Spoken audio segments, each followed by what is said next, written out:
Efesios. Si puedes abrir tu Biblia en la carta de Pablo a los Efesios, capítulo 1. La semana pasada nos quedamos en el verso 4 y vamos a llegar al verso 5.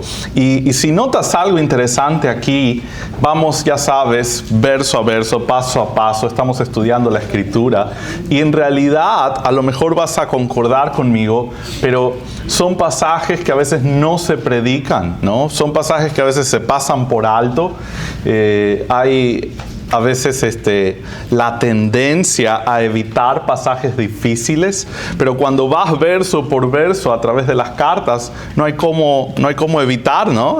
Tienes que predicar todo el consejo de Dios y debemos lidiar y estudiar estos pasajes tanto como otros, así que es una bendición.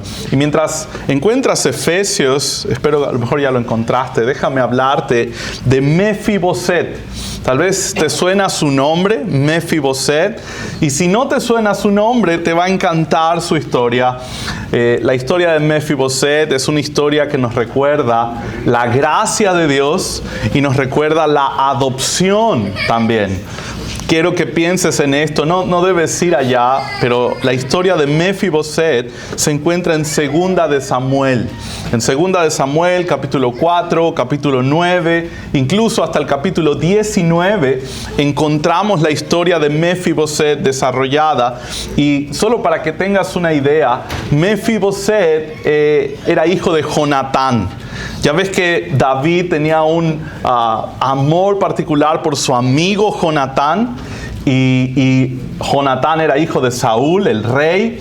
Así que ya puedes hacerte una idea de la relación de Saúl, Jonatán, Mefiboset y David. Pero lo interesante de esto es que 2 de Samuel nos cuenta que cuando, y probablemente ya sabes la historia, pero si no sabes, cuando Saúl y Jonatán son asesinados, son acabados, la nodriza, podríamos decir la niñera de Mefiboset, que era un bebé de 5 años, dice 2 de Samuel, la niñera piensa en huir, porque si ya mataron al abuelo y si ya mataron al padre, pues probablemente van a querer matar al hijo. Esa era una costumbre, acabar con toda la línea del rey. Era una costumbre de los ejércitos malvados de aquella época. Así que la nodriza huye y sale con temor y terror. Y en esa huida, el bebé, 5 años, un niño pequeño, se cae.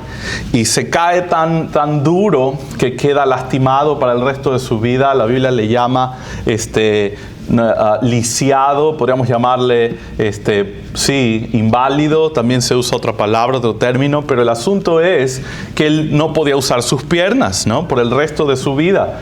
Así que es interesante, pero esta es la situación de Mefiboset. Así ocurrió, perdió a su abuelo, perdió a su padre y perdió sus piernas también ese día. Entonces es interesante, pero años después David recuerda a su amigo Jonatán, recuerda que tenían una amistad fuerte, y David dice: hay alguien de la casa de Saúl a quien pueda hacer misericordia por amor a Jonatán. Esto está en 2 de Samuel 9:1. Dice: ¿ha quedado alguno de la casa de Saúl a quien haga yo misericordia por amor de Jonatán? Y la respuesta es sí, ¿no? Estaba Mefiboset. Así que David empieza a averiguar, y hay un siervo que le dice: hey, sí hay alguien. Hay un descendiente de Jonatán, hay un hijo de Jonatán que, por cierto, no puede usar sus piernas. Y que, por cierto, es interesante, pero no tenemos todo el tiempo, pero se nos describe que él está en un lugar llamado Lodebar, que ese lugar significa, la traducción de aquel lugar sería sin cosecha. ¿Qué quiere decir? Que es pobre, ¿no? Belén en el original es casa de pan. Eso es Belén, casa de pan. ¿Por qué? Pues porque hay pan. Pero donde no hay cosecha, ¿qué crees que es? Bueno, es un lugar pobre. Es un lugar donde hay necesidad. Y queda afuera, a las afueras de la ciudad. No está para nada cercano al palacio. ¿Por qué? Porque tiene miedo de David. Mefiboset tiene temor de David en el sentido de que la costumbre en los pueblos, en las naciones, era no dejar con vida a nadie de la genealogía del rey. ¿Por qué? Porque puede reclamar el trono en el futuro. Así que era triste, pero esa era la costumbre, acabar con toda la línea genealógica de un rey pasado para que nadie pueda reclamar su lugar en el trono. Así que Mefiboset vive lejos, lo más lejos que puede del trono, del palacio. No quiere nada que ver con David. Él está lejos, está en pobreza porque es un lugar pobre, no puede usar sus piernas, está incapacitado. Ya te puedes hacer la idea rápida de esto, pero es interesante. Segunda de Samuel 9 nos dice que y el rey envió y le trajo de la casa de Maquir. Esto queda en Lodebar. Así que le trae, y cuando llega Mefiboset, ya ves, el rey me mandó a llamar. ¿Qué crees que está pensando? Me va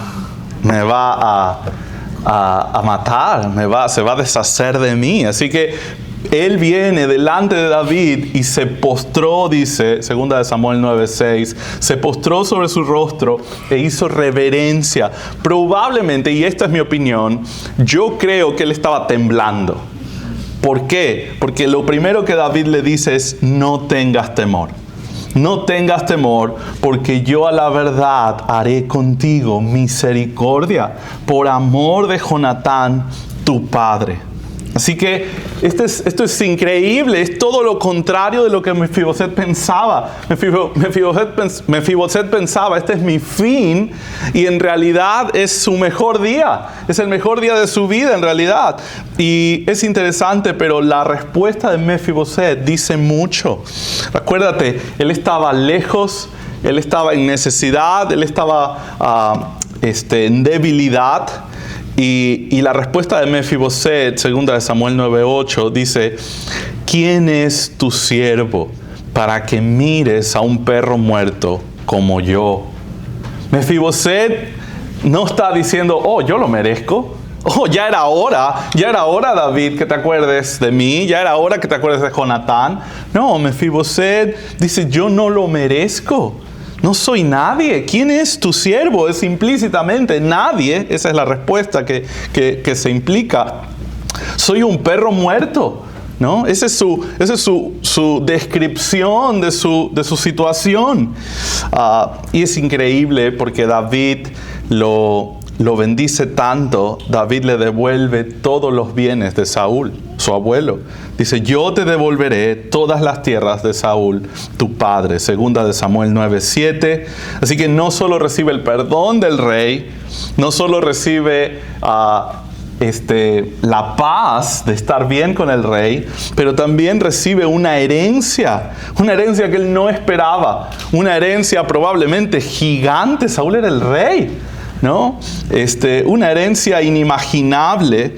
Y no solo eso, David le dice: y comerás siempre a mi mesa como mi hijo. David lo va a tratar, y aquí podríamos decir, aquí es donde entra la adopción, porque David específicamente le dice: vas a ser como mi hijo, vas a comer todos los días en mi mesa. Dice segunda de Samuel 9:11, Mefiboset comía a la mesa de David como uno de los hijos del rey. Así que esta imagen quiero que la tengas presente, porque el pasaje de hoy habla de adopción. Y creo que es un paralelo muy útil para lo que nosotros estamos estudiando. Porque observa lo que pasa con Mefiboset, perdido, débil, en un lugar de pobreza, descrito como un lugar feo, y es traído delante del rey, con quien supuestamente era enemigo, para darse cuenta de que hay perdón, para darse cuenta que hay gracia, para darse cuenta que él no lo merece. ¿Quién es tu siervo? No lo merezco. Pero darse cuenta de que no solo hay perdón, hay una herencia, hay una restitución, hay una adopción. Ahora Mefiboset es un hijo de David. Es tratado como hijo. Sentarse a la mesa del rey era un honor. No mucha gente podía hacer eso. Así que esta mañana vamos a estudiar Efesios 1:5 y vamos a meditar en 2 razones que nos van a ayudar a apreciar las bendiciones espirituales del creyente. 2 razones que nos van a ayudar a meditar y apreciar las bendiciones espirituales del creyente. La primera razón es que somos amados. Somos amados. Y la segunda razón es que el creyente ha sido adoptado. Ya ves, las 2 con A, no las puedes olvidar. Amados, adoptados. Acompáñame a leer el texto antes de orar. El texto de hoy, vamos a leerlo desde el verso 3 para que tengamos toda la idea. Pablo empieza diciendo: bendito sea el Dios y Padre de nuestro Señor Jesucristo, que nos bendijo con toda bendición espiritual en los lugares celestiales en Cristo, según nos escogió en Él antes de la fundación del mundo, para que fuésemos santos y sin mancha delante de Él. Y aquí viene nuestro pasaje. En amor, habiéndonos predestinado para ser adoptados hijos suyos por medio de Jesucristo, según el puro afecto de su voluntad. Vamos a orar. Padre y Señor nuestro, gracias te damos, Padre, por tu palabra. Gracias te damos porque podemos venir a ella y meditar y estudiar cada palabra, cada verso, Señor, lleno de profundidad, lleno de eternidad, Señor. Gracias por revelar a nosotros tu plan y tu actuar, Señor. Es un privilegio. Ayúdanos, Señor, a poder estar consciente de todas las bendiciones espirituales que tenemos en Cristo Jesús. Ayúdanos a poderte alabar y bendecir tu nombre meditando en ella, Señor. Padre amado, guíanos a través de este texto, ayúdanos, y lo ponemos y pedimos todo esto en el nombre de tu Hijo. En su nombre oramos. Amén. Así que solo para darte un minuto de repaso, si recuerdas la semana pasada dijimos que Pablo empieza esta sección alabando a Dios. Verso 3. Bendito sea el Dios y Padre de nuestro Señor Jesucristo. Bendito tiene que ver con bendecir, decíamos la semana pasada, es alabar, es hablar bien de alguien, es exaltar a alguien. Así que Pablo está diciendo que Dios debe ser exaltado, debe ser alabado, debe ser bendito su nombre. ¿Por qué? ¿Cuál es la razón que impulsa a Pablo a exaltar y alabar el nombre de Dios? Bueno, porque hemos recibido toda bendición espiritual. Es interesante pensar en eso, y lo decíamos la semana pasada, pero aquel que está en Cristo tiene todo lo que necesita para su eternidad. No hay nada que esté faltando. Si está en Cristo, está seguro. Si está en Cristo, está completo. Eso tiene mucho resonancia con Colosenses 1, ¿no? De que estamos completos en Cristo. Entonces, Pablo nos quiere recordar que hay mucho más allá que solo nuestra vida física. Yo les decía la semana pasada, está muy bien dar gracias a Dios por los alimentos, es algo que hacemos, por la provisión de Dios, por su cuidado, por su protección, porque nos despertó esta mañana. Hay tanto que dar gracias a Dios, pero también, y eso es algo que aprendemos acá, tan importante o más es alabar a Dios por las bendiciones espirituales que tenemos en Cristo. Y a veces el cristiano pasa eso por alto, a veces el cristiano no las ve o no las ve tanto, pero Pablo quiere que las tengamos presentes. ¿Por qué voy a alabar a Dios? Principalmente porque me ha amado aún antes de la fundación del mundo. Verso 4, nos escogió en Él. Ese pronombre personal hace referencia a Cristo, es el antecedente en el verso 3. Así que nos escogió en Él antes de la fundación del mundo. Antes de que exista nada en este universo, Dios ya nos conocía. Dios ya sabía lo que iba a hacer con nosotros. Esa es la idea. Dios no es un Dios de improvisar. Dios no es un Dios que vamos a hacer esto y a ver qué pasa. Algunos tienen esa idea de Dios, de que Dios creó el mundo y lo echó a correr como si le dio cuerda y lo echó a andar, y ahora Dios está ahí esperando a ver qué pasa, ¿no? Sorpréndanme, ¿no? A ver qué sucede. Pero no es el Dios que vemos en la Biblia. El Dios que vemos en la Biblia tiene absoluto control, tiene un plan eterno, tiene un plan que abarca desde la eternidad hasta la eternidad. Y su plan se lleva a cabo porque se sostiene en su poder. Si algún pequeño espacio de su plan no dependiera de Dios, entonces todo el plan está en peligro, porque algo puede fallar. Entonces todo el plan eterno de Dios estaría en peligro, pero no está en peligro porque cada minúsculo parte del plan depende solamente de Él. Y como es omnisciente y como es omnipotente, entonces el plan es seguro, porque Él va a llevar a cabo su voluntad. Así que así llegamos al verso 5, nos está recordando.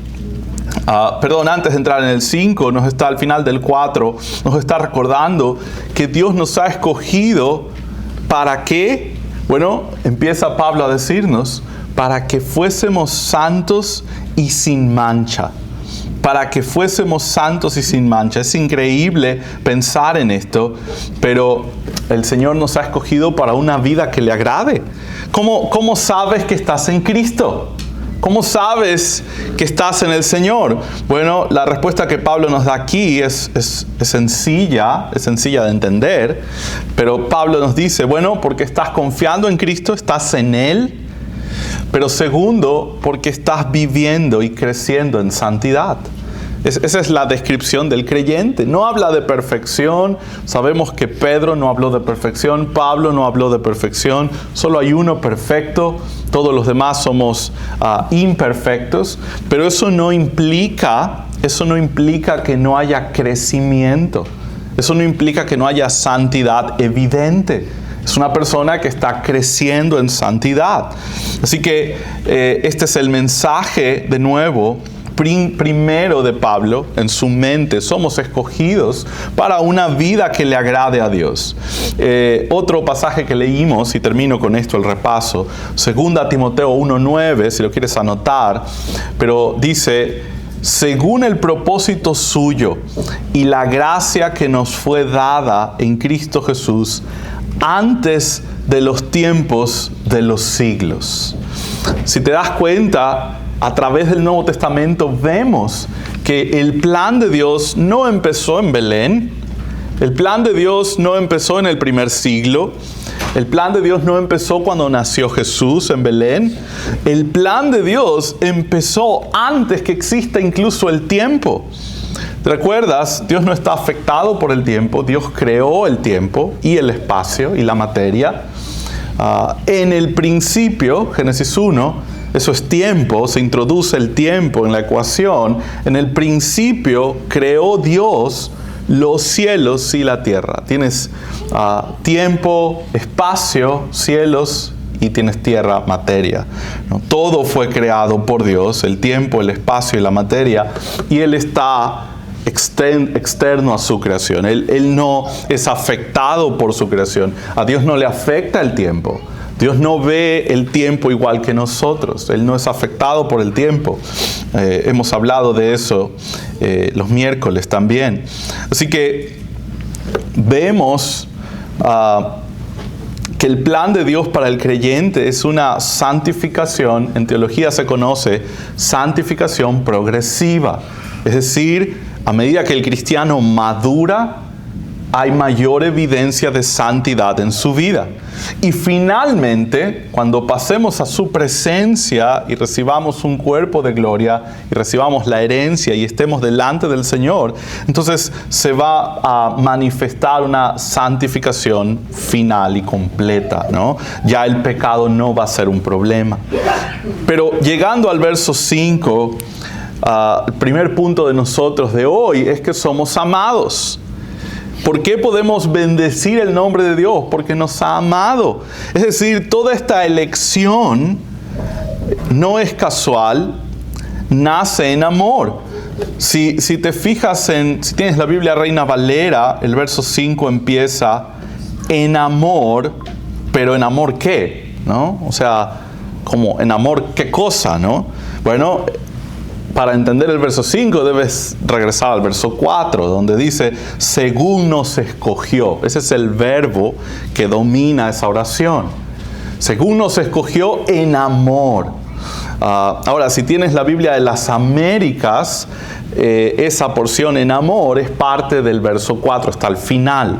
Y tú me vas a decir, ¿por qué la diferencia? ¿No? ¿Por qué la Reina Valera pone amor antes del verso 4, después del verso 4, y la Biblia de las Américas lo pone al final del verso 4? La respuesta es simple, porque el texto griego no tenía números ni capítulos, es donde partes, es una cuestión de traducción. Pablo escribió una carta, y cuando tú escribes una carta a alguien, no le pones ni subtítulos, ni capítulos, ni versículos, ¿no? Ni números, ¿no? No le pones, bueno, aquí se termina esta idea número 3 y no lo haces así. Ese sistema fue añadido después para poder ubicar cada pasaje con mayor facilidad.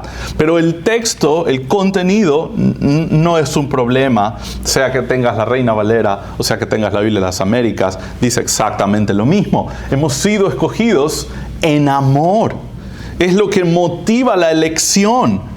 Nos ha elegido para una vida que le agrade, y esto es amor de Dios. Y parece interesante, pero muchas personas en iglesias batallan o luchan con la idea de que Dios ha elegido. Algunos piensan que Dios no debería elegir, ¿no? Que no tiene la autoridad para elegir. Y hay un problema, porque de nuevo, ¿qué hacemos con estos versículos de la Biblia?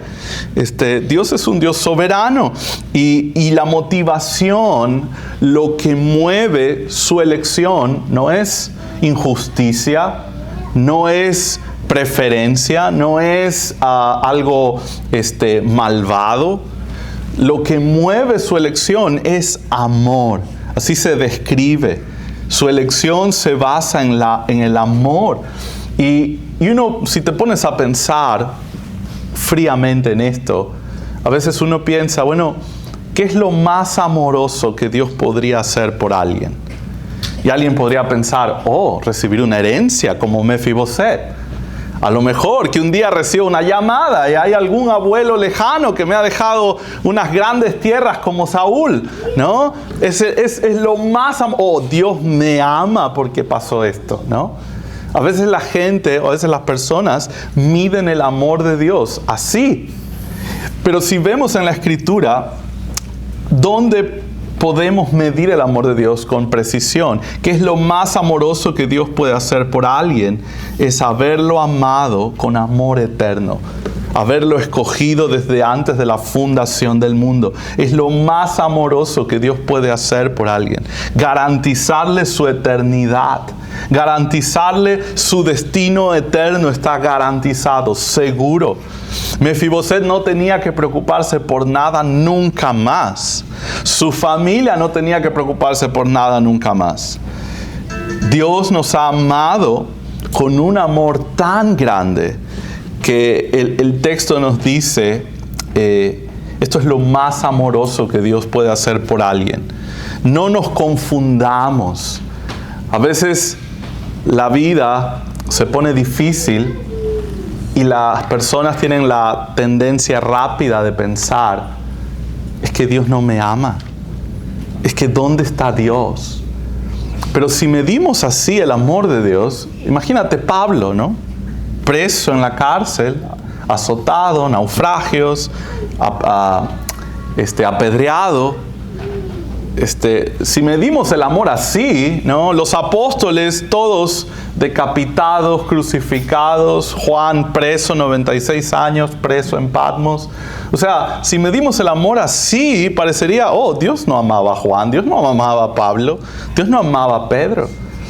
Pero no medimos el amor de Dios así. El amor de Dios, de acuerdo a la Biblia, se mide en que nos ha amado en Cristo, en que ha enviado a su Hijo para salvarnos, para una vida salva o lejos del pecado, una vida diferente. Es amor de Dios que podamos vivir en santidad en Cristo.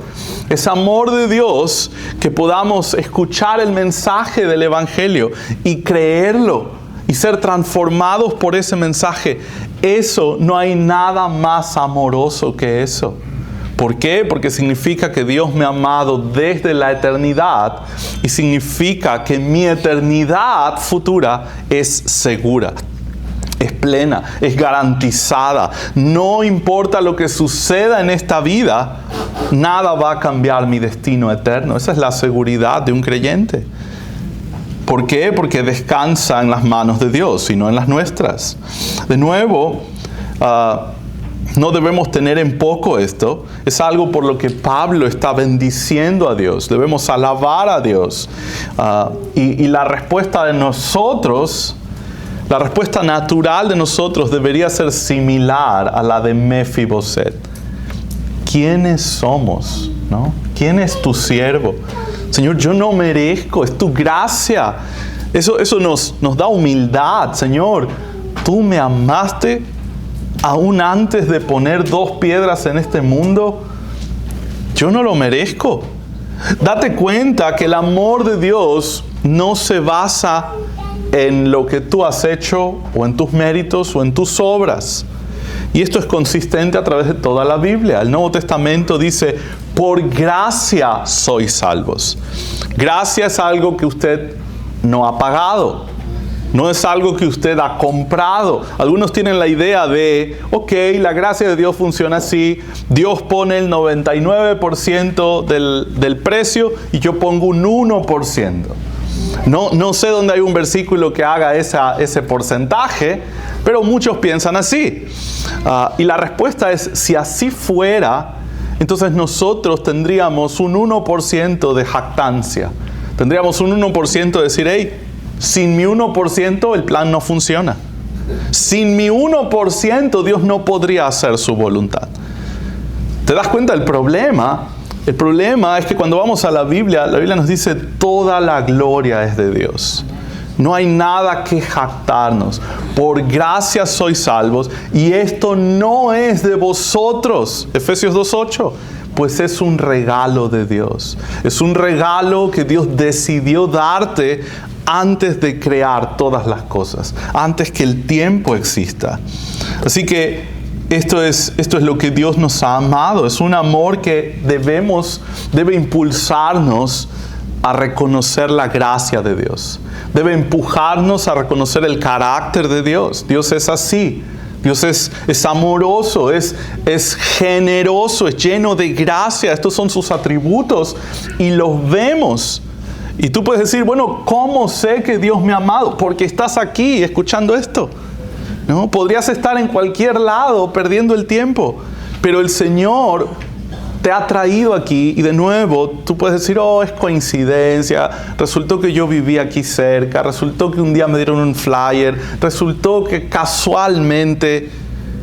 No existen las casualidades en el universo de Dios. Dios controla cada detalle de este universo.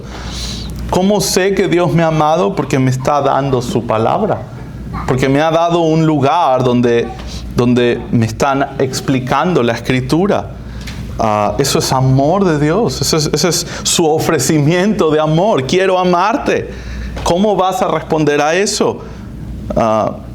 De nuevo, pensábamos en Mefiboset y es hermoso lo que David hizo con Mefiboset. Lo adoptó, lo restituyó, lo compensó, lo bendijo. Y podemos pensar en eso porque nuestro segundo punto es la adopción. El texto sigue diciéndonos, ¿no? Dios nos ha elegido en amor, pero luego sigue diciendo, y este es nuestro segundo punto, la adopción. Dice que nos ha predestinado para ser adoptados hijos suyos. Es interesante, pero el pastor MacArthur explicaba esto diciendo, la elección es la selección soberana de Dios, pero la predestinación es la determinación de todo lo que esa salvación implica. Lo voy a explicar más claro y más sencillo todavía. La elección, podríamos llamarla, es el acto de determinar soberanamente a quién amar. Y luego la predestinación es simplemente definir el destino que esas personas van a recibir. La adopción es adoptarlo. Voy a amarlo y luego ejecutarlo. Así que si te das cuenta de la escena, Dios, solo para tener la perspectiva completa, Dios antes de crearlo todo, determinó, se propuso, voy a amarte, voy a amar a esta persona. ¿Por qué? Por su soberana voluntad. Es lo que el texto nos va a decir en un momento. Sin que la persona haya hecho ningún acto todavía. La persona ni existía, ni sus abuelos, ni sus tatarabuelos existían. ¿Cómo podría la elección basarse en obras? No, el texto es claro, la elección se basa en el puro amor de Dios, en su decisión libre y voluntaria de amar. Así que Dios se ha propuesto amar a alguien. Y si Dios se ha propuesto amar a alguien, ¿quién podría evitarlo? Esa es la pregunta crucial. Si Dios en la eternidad dijo, me propongo hacer esto, ¿quién podría intervenir? Si Dios es el omnipotente, si Dios es el que lo sabe todo y nadie, la Biblia es muy clara. Yo soy Dios y todo lo que quiero hago y no hay quien se me oponga. Esa es la descripción de Dios. ¿Quién podría evitar que Dios ame a alguien a quien Dios se ha determinado amar? Dios se ha prometido amar. ¿Quién podría evitarlo? La respuesta implícita es nadie. Es lo que quiero que piense. Pero de nuevo, el texto dice que hemos sido predestinados para ser adoptados hijos suyos. Para adopción. Es lo que Dios quiso hacer con nosotros, es adoptarnos como hijos. No éramos hijos, y algunos se confunden aquí, déjenme aclararlo un poco nada más. Algunos dicen, todos somos hijos de Dios. La respuesta es, no. Todos somos criaturas de Dios. Todos hemos sido creados por Dios. Pero hijos de Dios, solo aquellos que están en Cristo. Solo aquellos que han confiado en Cristo Jesús. Solo aquellos que han nacido de nuevo. Solo aquellos que han sido adoptados por Dios. Adoptados por Dios. Si no te queda claro, déjame leerte Romanos 8:15. Romanos 8:15 dice,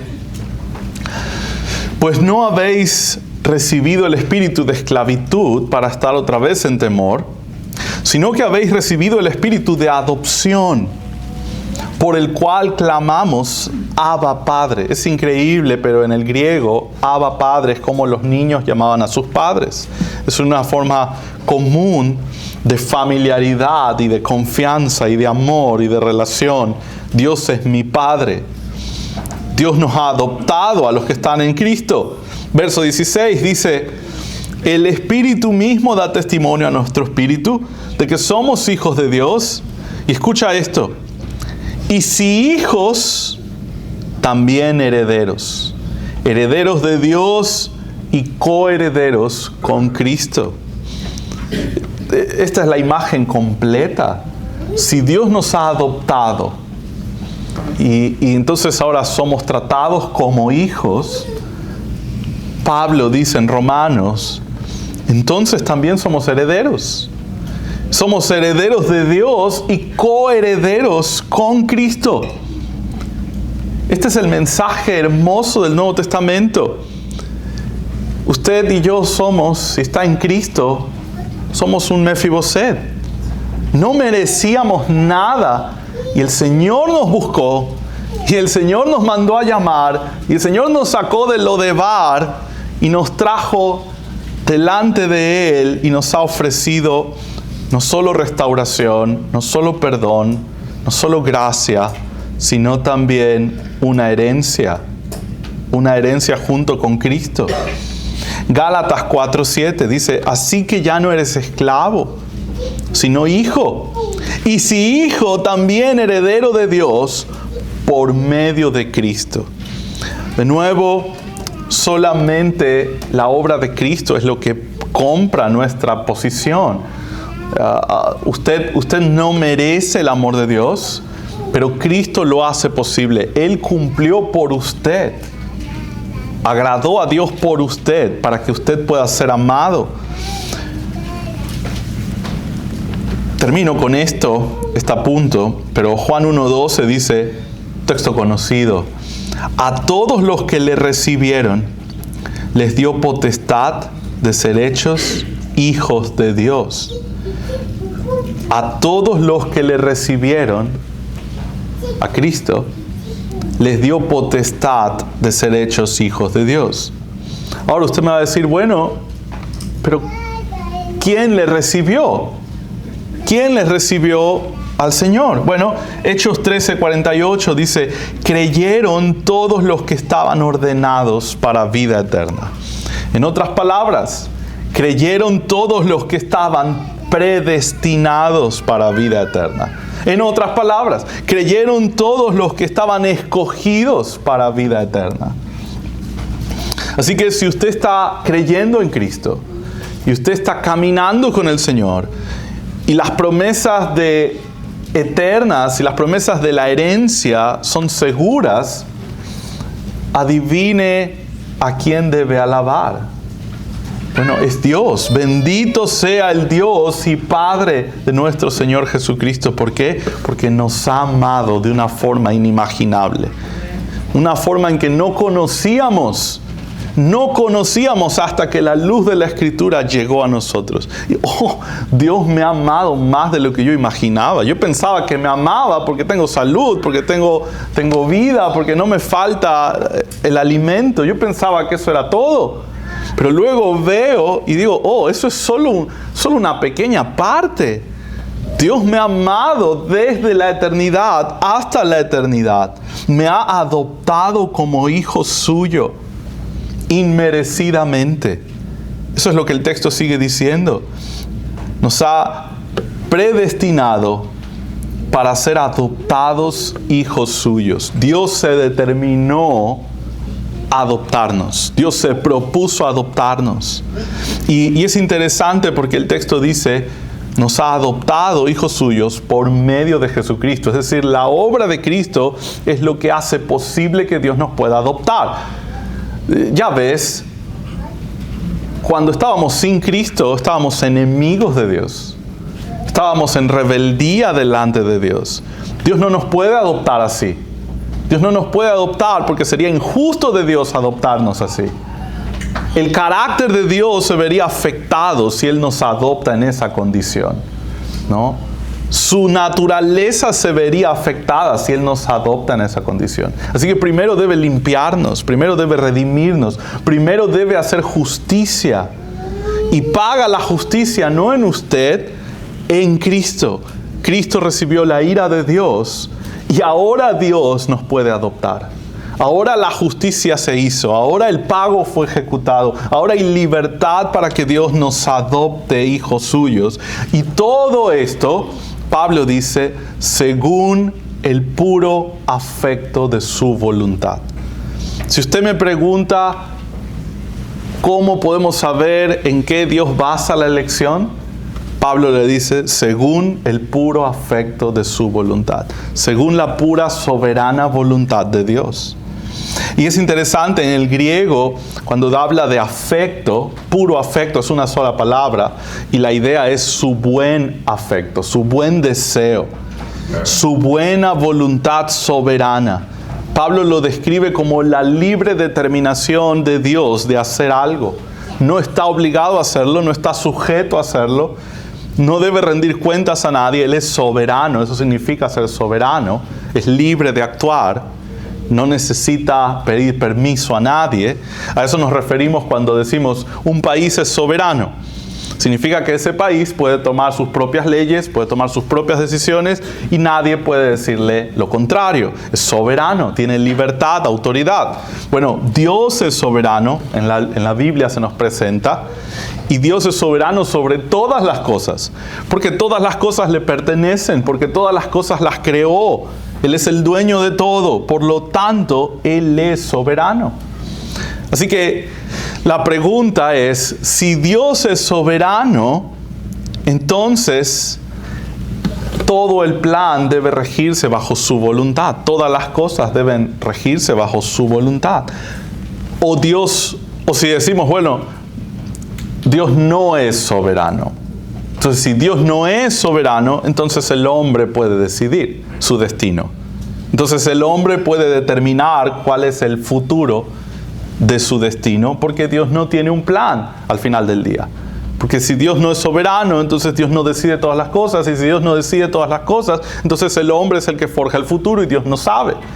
Ese es un gran problema teológico, porque la Biblia nos dice todo lo contrario.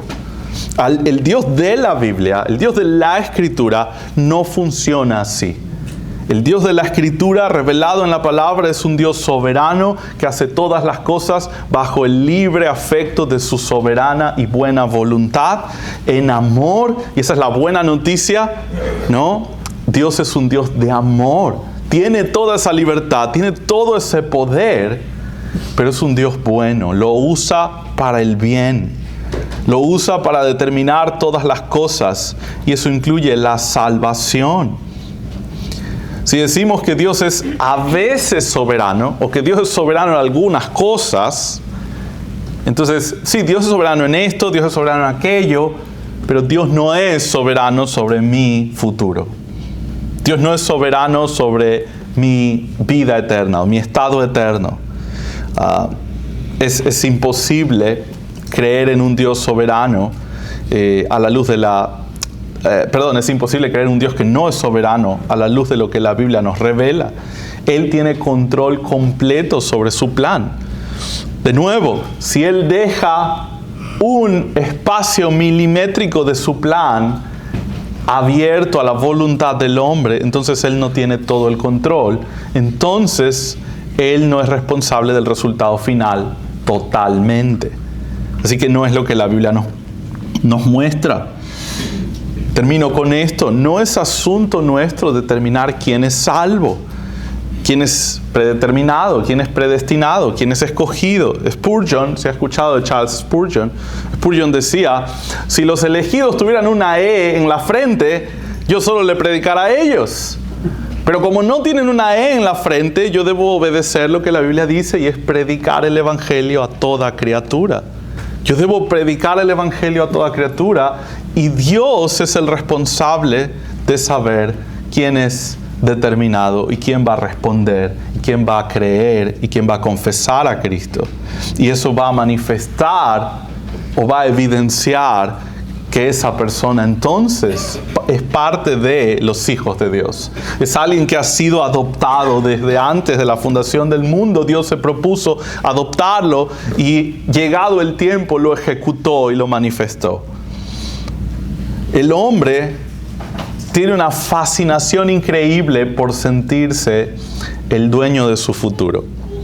El hombre tiene este objetivo, este sueño de que está en control de su destino, de que tú forjas tu destino, y que está en ti poder hacerlo, ¿no? De que tú tienes la fuerza para forjar tu destino, y si quieres algo, debes mentalizarlo y debes proponértelo, porque lo vas a alcanzar, porque solo depende de ti. Ese es el lenguaje que escuchamos en el mundo repetidas veces. De hecho, esto no es nuevo. Hay alguien conocido, a lo mejor usted lo ha escuchado, William Ernest Henley. Él escribió en 1875 el poema Invictus, muy conocido. Y es increíble porque el poema incluye o da una muestra de este deseo del ser humano. El poema dice: soy el amo de mi destino, soy el capitán de mi alma. ¿Cierto? ¿Soy el amo de mi destino? ¿Soy el capitán de mi alma? A veces no podemos ni determinar cómo va a ir nuestro día. Cuando nos despertamos, voy a poder determinar mi destino. Ese es el sueño del hombre, de nuevo, ese es el deseo del hombre. Quisiera tener el control sobre su destino. Pero la respuesta que encontramos en la Biblia, y es la buena noticia, de que mi destino no está sobre mí, que a veces olvido hasta amarrarme el zapato, ¿verdad? Y a veces olvido la hornilla prendida. Si mi destino depende sobre mí, que olvido las llaves de la casa, estoy perdido. Pero la buena noticia es que un Dios todopoderoso, un Dios sabio, infinitamente sabio, lleno de amor, lleno de justicia, es el capitán de mi destino.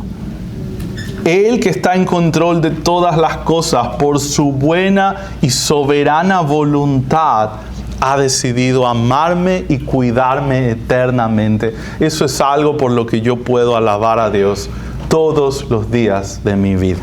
Vamos a orar para terminar. Padre y Señor nuestro, gracias, Señor, gracias porque en tu infinita sabiduría, Padre, en tu profunda eternidad y gloria, Señor, alabado por millones de ángeles en plena satisfacción de todas tus perfecciones, Señor. Tú decidiste soberana y libremente amarnos un día por tu gracia, Señor, por tu amor. Señor, ¿y quiénes somos?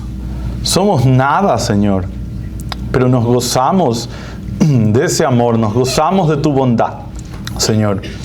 Nos gozamos de tu gracia manifestada a los pecadores en Cristo, Señor.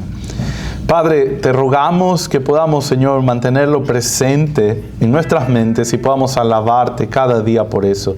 En Cristo Jesús oramos. Amén.